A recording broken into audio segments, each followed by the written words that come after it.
Ner malakenyam kana diala kontilian ka roanya gwasme ka no online TV channel de lari ya malakenyam ane biya kamal ko bana lertiti bana kalinga gwa kan kono niam ka jan lertiti te ban linga ka no online TV channel no de jogono tene te kwa channel kwa je report longan tama no taka channel kel misha gag already do no channel talk English cha gag channel amone channel mi yoza ka to kawane chana jwajaten but gor jeno ba channel radian be nyo me leba jam dong de yeno gotin ka to English ben ten kono lerten lat ka to kawan ben ko la latin ko jendo dan ban kor me ban jeter ka ja ana Quran kanir ko la ja channel mo faceless channel agenda na cha ge ja so laran yem dan le ro ko dong me kenen online de ngaje no cha channel mo cha ge the same thing bonen channel ma ba kwa je report bonen no online TV channel no beje mat so gwa de lar je yeno la ja tini ku je report but comment kun go kamili na comment de ga channel de kene ja ko ba ja ngaje no channel go latin ban lat ke jan shanga wala ka shanga jan dangro ka pai di ron kina dangro jan dangro dis ka lat gorliang no leran yam bana kwen ke jan gwasme ban right ke Kuumɛ spelayo no Kuumɛ ka spelayo ko do bana shalat ke jam man ban lat Kuumɛ ka spelayo bon spelayo mishi warga cikana gor wargaji kana gore kana gwar ne dialano la Kuumɛ spelayo wangu de tetka Dr. Riek machar che de tetka kuol charge dismiss ke jawra na shalat gwasame wa kuol cheron ko bela kuäär kukuje mo charge dismiss Kuumɛ dunga spelayo ke jawra na shalat wa spelayo party ngode pin first vice president Dr. Riek machar ten ngai kono no Dr. machar te ngore tere yena ano ka jawra ni kana lat gwasame wachi ni content tere yike juba la political bureau no tin content la ji espere mayo wachi ken Stephen kuol chicken dismissed Stephen kuol jera medana chiro de lar no jene jela kuäär la interim leader ke espere ayo ka korpen dangro te chewa antama cha lar no jen cha chak woni je kapa de dunga spelayo lo shebele chongtin anymore cha jo mo cha de kwen kata danan chingwan chi lat keje cha jo me cha de kwen Nathaniel yet Ramadan la deputy chairman ka spelayo party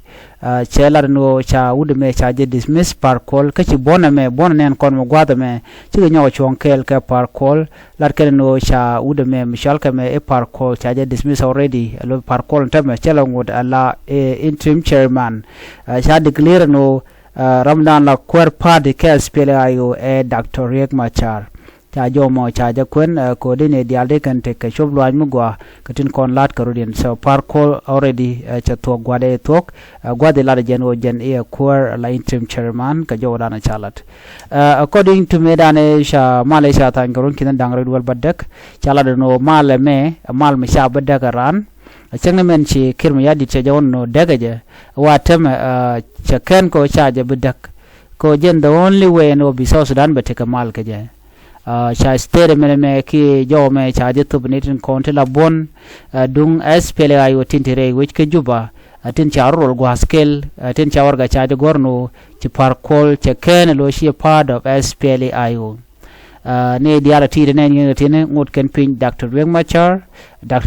jaram dana ngore la spele ayo leader ki kuäär ka jaram dana la commander in chief ka spele ayo ka jo dana cha kwen so na me gor jen wode je lariye ka ta dana che ben ke je ani nywa je ne ko ken aban o kala radian ketin kontin ngot kamanen kon ka nyok an wale shanka jen dangro ko faydi ron kina dangro wi jen dangro wi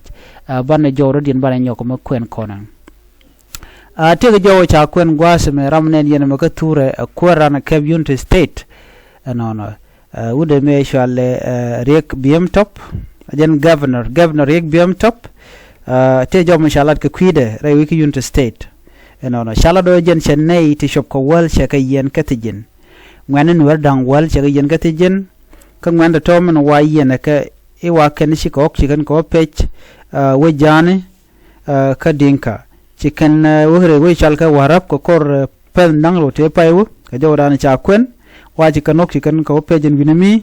ano watame chi wudame chi rek biem top ke governor rek biem top kuäär unit state chane do to chaka kef ka chaka yiɛn rete yiɛn wala remishit kana mo ko bi malbe ben kam bonni dangro kam nuer inte content ka mayom kene den content ka warab state ka jawran shalat bare ngaye gwan mal of course mal gwa yelong ban mala we ma kan ye dio je chede gwa ko jen dana le rode so name me de yelinga gwa nyok jo cha nyolat gwa zame ano key tool to protect civilian in Fangak as violence surge jo mu cha kwen gwa zame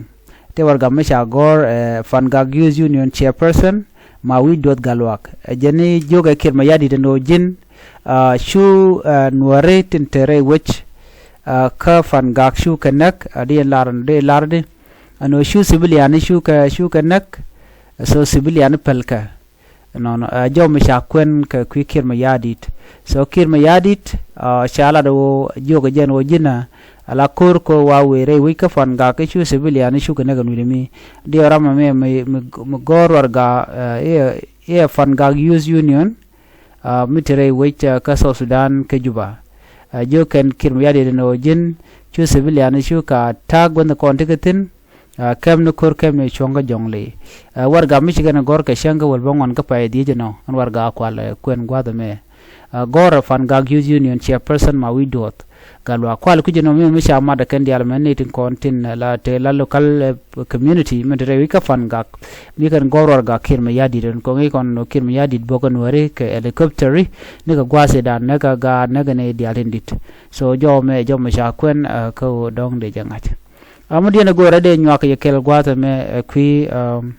uru mi chalke bol mel kana pol nang ke sholton balok no ke tabande ngai wate ka rol mele roda baka ke karam nando kuäär ka mi chikir mi yadi de rami mo shiliu cha jo me cha jo ken but tell more detail about this but be yenong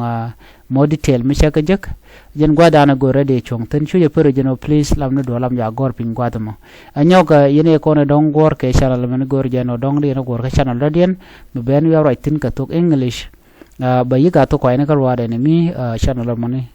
lade je ko channel mer dien cha ja woch ko lan polan ka letin ka to ka ne karin kon lat ka rodien but tama cha je report ne di content South Sudanese especially ne di content against Nuer people akan ni konon kwa channel kwa report ene ban le je ko dien ba ta kamal